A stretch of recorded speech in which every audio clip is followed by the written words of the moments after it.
meio a rochas e fósseis encontrados principalmente na Chapada do Araripe, pesquisadores analisam vestígios que atravessaram milhões de anos, uma verdadeira janela para o passado que ajuda a entender a evolução da vida no planeta e a importância da preservação científica. É o acervo paleontológico da Universidade Federal do Ceará.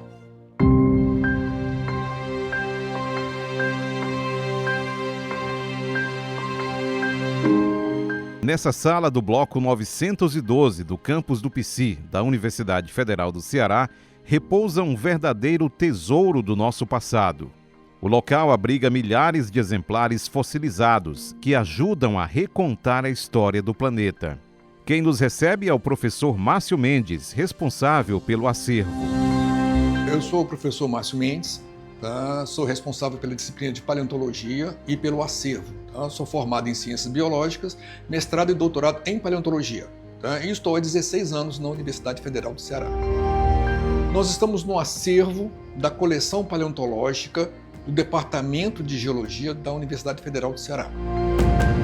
Apesar da riqueza visual, o local tem uma finalidade bem específica. Diferente de um museu aberto ao público em geral, este é um acervo de pesquisa, focado principalmente na formação de estudantes de mestrado e doutorado. Mais do que expor as peças, o objetivo da paleontologia aqui é desvendar grandes mistérios. A paleontologia, ela é vestígios da vida. Então é importante a gente conhecer como que a vida chegou a como ela é hoje. Então a gente tem essa janela para o passado de nós entendermos como que nós somos, como a vida no planeta, como o planeta é hoje. Tem uma explicação. E essa explicação é através do passado. E esse passado é através dos fósseis. A grande maioria desse material viajou do interior do estado até a capital cearense.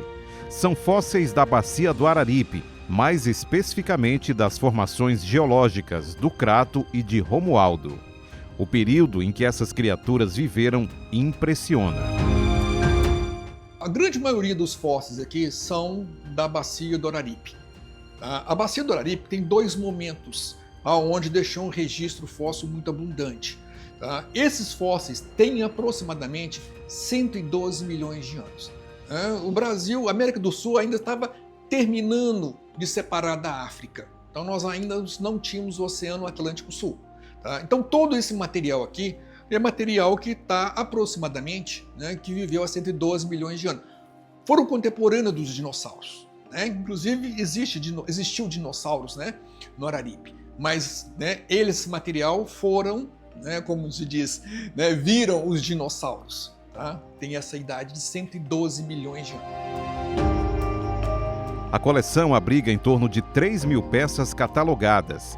Entre as raridades, há vestígios de pterossauros, que eram os répteis voadores daquela época, e vertebrados com um nível de preservação que surpreende os cientistas. Esse aqui é um exemplar de uma tartaruga lá da formação Romualdo, ou seja, 112 milhões de anos, muito bem preservada.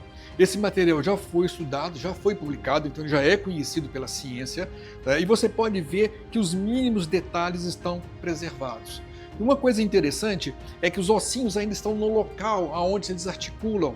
Isso é muito difícil de você encontrar nem fósseis de vertebrados. E, nesse caso, a gente tem esse belíssimo exemplar dessa tartaruga. O acervo conta com plantas e peixes, mas grande parte, cerca de 2.500 exemplares, é formada por insetos.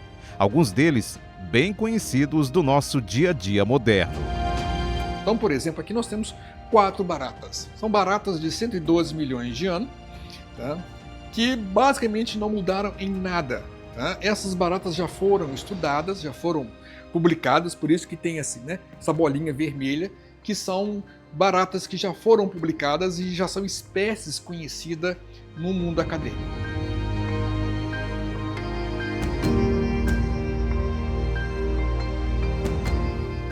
Mas ser paleontólogo não é apenas desenterrar animais antigos. É um trabalho minucioso de investigação, onde o ambiente ao redor do fóssil esconde segredos fundamentais. Então, o paleontólogo tem que saber ler as rochas. As rochas falam, mas você tem que saber escutar e entender o que elas estão falando. Nesse caso, ele está curvo desse jeito, não que ele era assim, mas durante o processo de fossilização, ou antes do processo, ele sofreu um estresse hídrico. E isso fez com que ele ficasse nessa forma. O ambiente ficou mais salgado. Então ele tem que saber entender que essas características estão além do próprio fóssil. Não é só o peixe, mas me diz muita coisa. Até mesmo a cor da matriz que está em volta me diz muita diferença. Você vê que esse é diferente desse. Esse morreu num lugar que tinha pouco oxigênio. Esse aqui num lugar que tinha mais oxigênio. Então ele tem que saber tirar essas informações dos fósseis. Não é só chegar e coletar. A última coisa que se faz é coletar, é tirar do lugar, porque essas informações podem ser perdidas. Para não perder nenhuma dessas informações, o rigor científico é extremo. Ao chegar na universidade, após passar por uma triagem, o material recebe algo parecido com o que nós humanos usamos para a identificação. Todo material que se encontra aqui no acervo paleontológico, ele é tombado, é como se fosse um CPF. Então a gente tem o material, quando chega, ele é feito uma triagem, e a gente consegue dizer se eles são diretamente importantes ou não para a ciência. Uma vez que eles são tombados, eles recebem essa numeração, eles são colocados nesse livro físico, onde nesse livro nós temos todas as informações acerca daquele exemplar. Quem coletou, quem identificou, o local, a data de coleta, se o material foi emprestado ou não. Esse é um livro físico.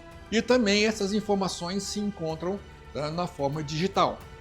É assim que a ciência garante a sobrevivência da nossa história. Um trabalho diário de proteção rigorosa para que essas janelas para o passado jamais se fechem. Bom, inicialmente o fóssil pertence à nação. Ele não é da universidade. A universidade é apenas um fiel depositário, ele guarda. Então, existem algumas características próprias. Nesse caso específico, a gente tem que ter um lugar que seja bem guardado, adequadamente condicionado. Então, a temperatura, a umidade, tudo isso tem que ser controlado, porque senão a peça pode estragar.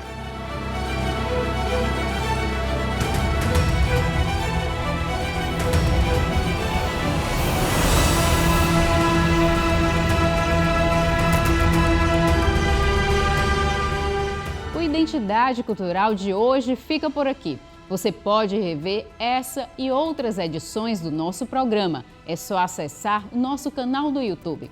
Até o nosso próximo encontro.